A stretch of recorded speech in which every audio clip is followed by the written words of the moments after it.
Hello everyone, welcome to Sanmarga classes. ಸಂಖ್ಯಾಶಾಸ್ತ್ರ ಅಭ್ಯಾಸದ 33ನೇ ಪ್ರಶ್ನೆಯನ್ನ ಗಮನಿಸಿ. ಇದು 5 ಅಂಕದ ಪ್ರಶ್ನೆಗಳು. ಈ ಕೆಳಗಿನ ದತ್ತಾಂಶಗಳಿಗೆ 0 ದಿಂದ 50 ವ್ಯಾಪ್ತಿಯಲ್ಲಿ ಪಡೆದ ಅಂಕಗಳ ವಿದ್ಯಾರ್ಥಿಗಳ ಸಂಖ್ಯೆಯನ್ನ ನೀಡಲಾಗಿದೆ. ಈ ಮಾಹಿತಿಯನ್ನು ಹಿಸ್ಟೋಗ್ರಾಮ್ ಮತ್ತು ಆವೃತ್ತಿ ಬಹುಭುಜಾಕೃತಿಯಲ್ಲಿ ರಚಿಸಿ. ಓಕೆ, ಇಲ್ಲಿ ನಾವು ಆವೃತ್ತಿ ಬಹುಭುಜಾಕೃತಿಯಲ್ಲಿ ರಚಿಸಬೇಕು ಅಂದ್ರೆ ನಮ್ಗೆ ಇಲ್ಲಿ ಮಧ್ಯ ಬಿಂದುವಿನ ಅವಶ್ಯಕತೆ ಇದೆ. ಓಕೆ, ಇಲ್ಲಿ ಮಧ್ಯ ಬಿಂದು ಏನಾಗುತ್ತೆ ಹೇಳಿ, ಕೆಳಮಿತಿ ಪ್ಲಸ್ ಮೇಲ್ಮಿತಿ divided by 2. 0 plus 10 divided by 2 ಎಷ್ಟು ಬರುತ್ತೆ? 5, 15, 25, 35, 45. ಈಗ ಇದನ್ನ ನಾವು ಹಿಸ್ಟೋಗ್ರಾಮ್ ಅಲ್ಲೂ ಕೂಡ ತೋರಿಸ್ಬೇಕಾಗತ್ತೆ, ಆವೃತ್ತಿ ಬಹುಭುಜಾಕೃತಿಯಲ್ಲೂ ಕೂಡ ತೋರಿಸ್ಬೇಕು. ಒಂದೇ ಗ್ರಾಫ್ ಅಲ್ಲಿ ಅದನ್ನ ಮೆನ್ಷನ್ ಮಾಡೋಣ. ಓಕೆ, ಇಲ್ಲಿ ನೀವು ಆಕೃತಿಯನ್ನ ಬಿಡಿಸಿದ್ರೆ, ಎಕ್ಸ್ ಅಕ್ಷವನ್ನ ಗುರುತಿಸಿದ್ರೆ, ಎಕ್ಸ್ ಅಕ್ಷ ಏನ್ ಮಾಡುತ್ತೆ?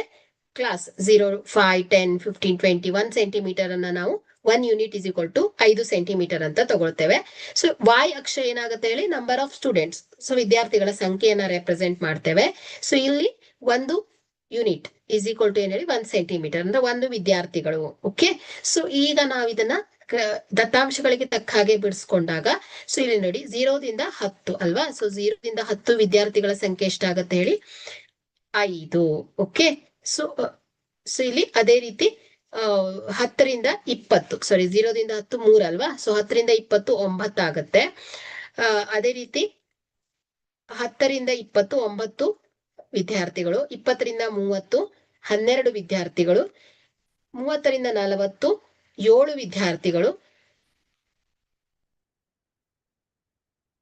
ಓಕೆ, ಅದೇ ರೀತಿ 40 ರಿಂದ 50 4 ವಿದ್ಯಾರ್ಥಿಗಳು. ಇದನ್ನೆಲ್ಲ ಜಾಯಿನ್ ಮಾಡಿದ್ರೆ ನಮ್ಗೆ ಇಲ್ಲಿ ನೋಡಿ ಈ ರೀತಿ ಬಾರ್ ಗ್ರಾಫ್ ಅಲ್ಲಿ ಜಾಯಿನ್ ಮಾಡಿದೆ. ಇದೇನ್ ಹೇಳಿ? ಹಿಸ್ಟೋಗ್ರಾಮ್. ಅದೇ ನೀವು ಬಹುಭುಜಾಕೃತಿಯಲ್ಲಿ ಫೈಂಡ್ ಔಟ್ ಮಾಡ್ಬೇಕು ಅಂದ್ರೆ ಇಲ್ಲಿ ಮಧ್ಯ ಬಿಂದು ಮತ್ತು ಆವೃತ್ತಿ, ಇವುಗಳನ್ನ ನೀವು ಪಾಯಿಂಟ್ಸ್ ಅನ್ನ ಗುರುತಿಸ್ತಾ ಹೋಗ್ಬೇಕಾಗತ್ತೆ. ಈ ಎಲ್ಲ ಪಾಯಿಂಟ್ಸ್ ಅನ್ನ ನೀವು ಜಾಯಿನ್ ಮಾಡಿದ್ರೆ ನಿಮ್ಗೆ ಒಂದು ಬಹುಭುಜಾಕೃತಿ ಸಿಗತ್ತೆ.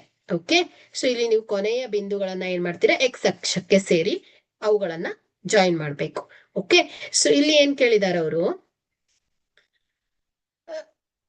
ಆವೃತ್ತಿಯ ಬಹುಭುಜಾಕೃತಿಯನ್ನ ರಚಿಸಿ ಅಂತ ಕೇಳಿದಾರಲ್ವಾ? ಹಾಗಾಗಿ ನಾವೇನ್ ಮಾಡ್ತೀವಿ? ಇಲ್ಲಿ ಈ ಒಂದು ಆಕೃತಿಯನ್ನ ರಚಿಸಿ ತೋರಿಸಿದ್ದೇವೆ. Okay, thank you.